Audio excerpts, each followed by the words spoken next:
Jonatas e Davi. Assim, quando Davi voltou para o acampamento, depois de matar Golias, Abner o levou a Saul. Davi ainda estava carregando a cabeça de Golias.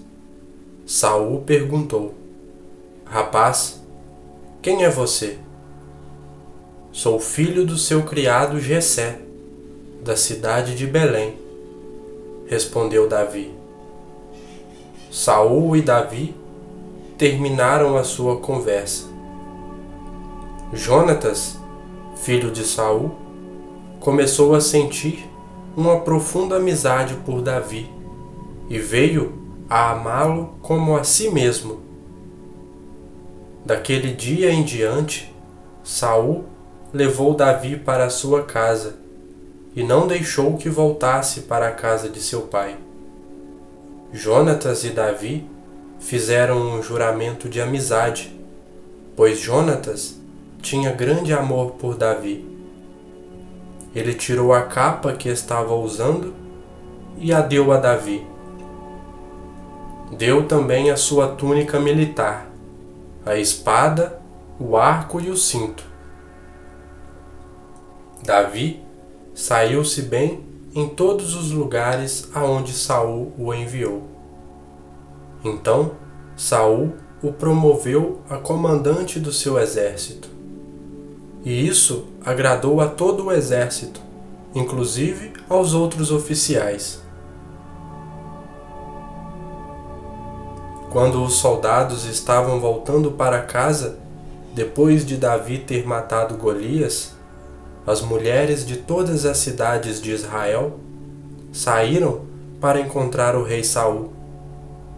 Elas cantavam canções alegres, dançavam e tocavam pandeiro e lira. Alegravam-se e cantavam assim: Saul matou 1000, Davi matou 10.000. E Saul não gostou disso. Ficou muito zangado e disse: Para mim as mulheres deram 1000, mas para Davi deram 10.000. A única coisa que está faltando agora é ele ser rei. E desse dia em diante, Saul começou a ter ciúme de Davi e a desconfiar dele. No dia seguinte, um espírito mau, mandado por Deus, dominou Saul, e ele começou a agir como louco dentro de casa.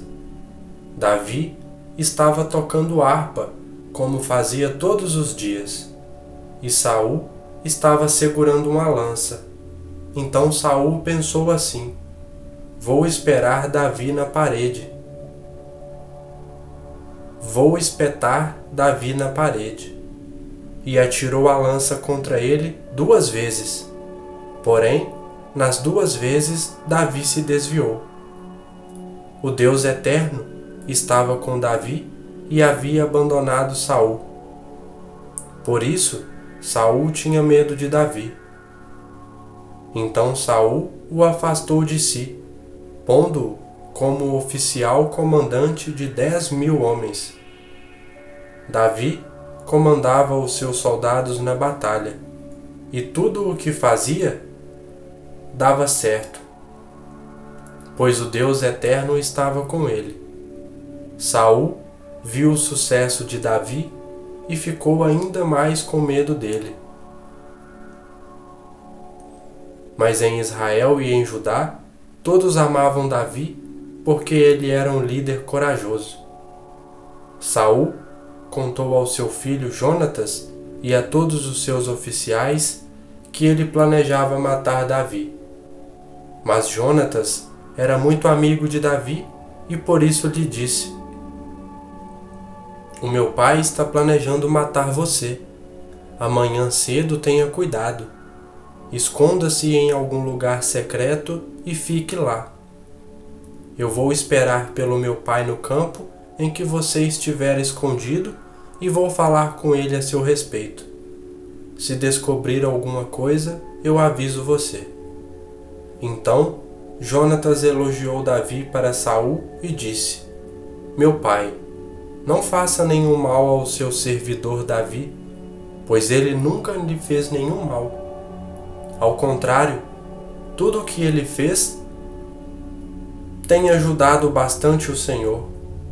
Ele arriscou a própria vida quando matou Golias, e por meio dele, o Deus Eterno conquistou uma grande vitória para Israel. O Senhor mesmo viu isso e ficou contente. Então, por que o Senhor faria mal a um homem inocente, matando Davi sem nenhuma razão? Saul atendeu o pedido de Jonatas e jurou em nome do Eterno, o Deus vivo, que Davi não seria morto. Então Jonatas chamou Davi e lhe contou tudo. Aí o levou a Saul, e Davi continuou a servir o rei como antes. E novamente houve guerra contra os filisteus. Davi os atacou e derrotou tão completamente que eles fugiram. Um dia, um espírito mau mandado pelo Deus Eterno dominou Saul. Ele estava sentado em casa com a lança na mão, e Davi estava ali tocando harpa.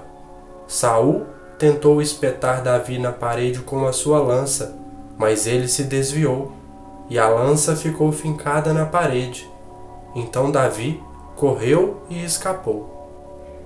Naquela mesma noite, Saul mandou alguns homens vigiarem a casa de Davi para o matarem na manhã seguinte. Mical, a mulher de Davi, o avisou: Se você não fugir esta noite, amanhã estará morto. Aí ela desceu Davi por uma janela e ele correu e escapou. Então Mical pegou o ídolo protetor do lar e o deixou na cama. Pôs uma almofada feita de pelo de cabra de cabeça na cabeça dele e o cobriu.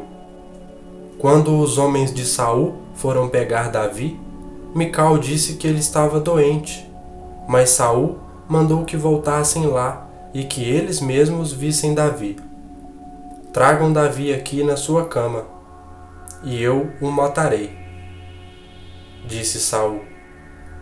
Eles entraram e acharam o ídolo do lar na cama e a almofada de pelo de cabra na cabeça dele.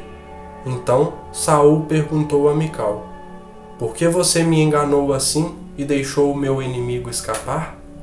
Ela respondeu: Ele disse que me mataria se eu não o ajudasse a fugir. Davi escapou, foi para Ramá e contou a Samuel tudo o que Saul tinha feito contra ele. Depois, ele e Samuel foram para a casa dos profetas e ficaram lá. Saul ficou sabendo que Davi estava na casa dos profetas, em Ramá, e mandou alguns homens para lá a fim de prendê-lo. Quando eles chegaram, viram um grupo de profetas profetizando, e Samuel era o líder. Então, o Espírito de Deus dominou os homens de Saul e eles também começaram a profetizar. Quando Saul soube disso, mandou mais mensageiros e eles também começaram a profetizar. Então, mandou mensageiros pela terceira vez. E aconteceu a mesma coisa. Aí, o próprio Saul foi a Ramá. Quando chegou a um poço grande, em seco, perguntou onde estavam Samuel e Davi. E lhe disseram que eles estavam na casa dos profetas. Enquanto Saul estava indo para lá, o Espírito de Deus o dominou também, e ele foi profetizando por todo o caminho até chegar à casa dos profetas. Lá, tirou a roupa e profetizou na presença de Samuel, e ficou deitado no chão, nu, o dia inteiro e a noite inteira. E foi assim que surgiu o seguinte ditado: Será que Saul também virou profeta? Então Davi fugiu da casa dos profetas em Ramá, foi até o lugar onde Jonatas estava e disse: O que foi que eu fiz?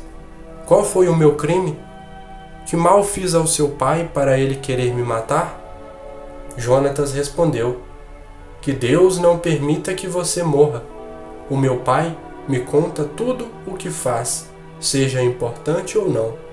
Ele não esconderia isso de mim. Isso não é bem assim. Mas Davi respondeu: O seu pai sabe muito bem o quanto você gosta de mim. Por isso, resolveu não deixar que você fique sabendo dos planos dele, para você não sofrer muito. Eu juro pela sua vida e pela vida do Deus eterno que estou bem perto da morte. O que você quer que eu faça? Perguntou Jonatas. Davi respondeu: Amanhã é a festa da lua nova, e eu deveria ir sem falta ao jantar do rei. Mas se você deixar, eu irei me esconder no campo até depois de amanhã à noite.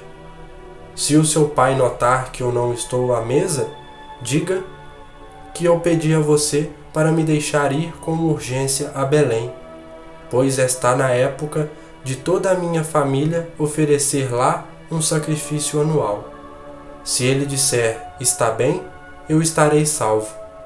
Mas se ele ficar com raiva, então você ficará sabendo que ele está com más intenções. Peço que você me faça este favor e cumpra assim a promessa sagrada que me fez. Porém, se eu sou culpado, mate-me você mesmo. Por que deixar o seu pai fazer isso? Nem pense numa coisa dessas, respondeu Jonatas. Se eu soubesse que o meu pai estava mesmo resolvido a acabar com você, acha que eu não o avisaria? Então Davi perguntou: E se o seu pai responder com raiva, quem vai me avisar? Jonatas respondeu: Venha comigo, vamos até o campo. Eles foram e Jonatas disse a Davi: Que o Eterno, o Deus de Israel, seja nossa testemunha. Amanhã e depois de amanhã, a esta hora, eu vou fazer algumas perguntas ao meu pai. Se a intenção dele para com você for boa, eu lhe mandarei dizer. Mas se ele tiver a intenção de fazer alguma coisa contra você, que o Deus eterno me mate se eu não enviar uma mensagem a você e não deixá-lo ir embora são e salvo. Que o Eterno esteja com você, assim como esteve com o meu pai. E agora, se eu continuar vivo, cumpra a sua promessa sagrada e seja fiel a mim. Mas se eu morrer, trate sempre a minha família com bondade. E quando Deus Eterno destruir completamente todos os nossos inimigos, que nós não quebremos a promessa que fizemos um ao outro. Se você a quebrar, Deus o castigará. Novamente, Jonatas fez um juramento de amizade a Davi, pois ele amava Davi como a si mesmo, e disse a Davi: Amanhã é a festa da lua nova, e se você não estiver lá, a sua falta será notada. Depois de amanhã, a sua falta será notada ainda mais. Assim, vá para o lugar onde você se escondeu da outra vez e fique atrás do monte de pedras que há ali. Então, eu atirarei 3 flechas, como se o monte de pedras fosse um alvo. Aí direi ao meu empregado para ir buscá-las. Se eu disser a ele: olhe, as flechas estão para cá de você, pegue-as. Isso quer dizer que está tudo bem e você pode sair. Eu juro pelo Deus Eterno que nesse caso você não estará em perigo. Mas se disser a ele: as flechas estão mais para lá de você, então fuja, pois o Eterno estará mandando que você vá. Quanto à promessa que fizemos um ao outro, o Deus Eterno nos ajudará a cumpri-la para sempre. Então Davi se escondeu no campo. O rei Saul chegou para a festa da lua nova e sentou-se para comer no lugar de costume, perto da parede. Abner sentou-se ao lado de Saul e Jonatas na sua frente, mas o lugar de Davi ficou vazio. Naquele dia, Saul não disse nada porque pensou: deve ter acontecido alguma coisa com ele, e de certo ele não passou pela cerimônia de purificação. No dia seguinte, o segundo dia da festa da lua nova, o lugar de Davi continuava desocupado. Aí Saul perguntou a Jonas: por que Davi não veio comer nem ontem nem hoje? Jonatas respondeu: ele me pediu licença para ir a Belém. Ele me disse: deixe-me ir a Belém, porque a minha família está lá fazendo a festa do sacrifício, e o meu irmão mandou que eu também fosse. Se você é meu amigo, deixe que eu vá ver os meus parentes. E Jonatas continuou: é por isso que ele não está no seu lugar à mesa. Então Saul ficou muito zangado com Jonatas e disse: seu filho de uma mulher à toa, agora eu sei que você passou para o lado de Davi, trazendo desonra para você e para sua mãe. Enquanto Davi for vivo, você não será rei deste país. Vá agora e traga-o aqui, porque é preciso que ele morra. Por que é que ele deve morrer? Perguntou Jonatas. O que foi que ele fez? Então Saul atirou a sua lança contra Jonatas para matá-lo, e assim Jonatas compreendeu que o seu pai estava mesmo resolvido a matar Davi. Jonatas levantou-se furioso da mesa e não comeu naquele dia, o segundo dia da festa da lua nova. Ele estava muito sentido porque Saul tinha insultado Davi. Na manhã seguinte, ele foi ao campo a fim de encontrar Davi como tinha combinado. Levou consigo um rapazinho e disse: corra e vá buscar as flechas que eu atirar. O rapaz correu e Jonas atirou uma flecha que passou além dele. Quando o rapaz chegou ao lugar onde a flecha tinha caído, Jonatas gritou: a flecha caiu mais para lá de você. Não fique aí parado, ande logo. O rapaz pegou as flechas e voltou para perto do seu patrão, não sabendo o que queria dizer tudo aquilo. Somente Jonatas e Davi sabiam. Aí Jonatas entregou as suas armas ao rapaz e mandou que as levasse de volta para a cidade. Depois que o rapaz foi embora, Davi saiu de trás do monte de pedras, jogou-se no chão e encostou o rosto na terra 3 vezes. Então eles se beijaram chorando, e a tristeza de Davi era maior do que a de Jonatas. Aí Jonatas disse a Davi: Deus esteja com você. O Deus eterno fará que você e eu e os seus descendentes e os meus cumpramos sempre a promessa sagrada que nós fizemos um ao outro. Então Davi partiu, e Jonatas voltou para a cidade. Fim.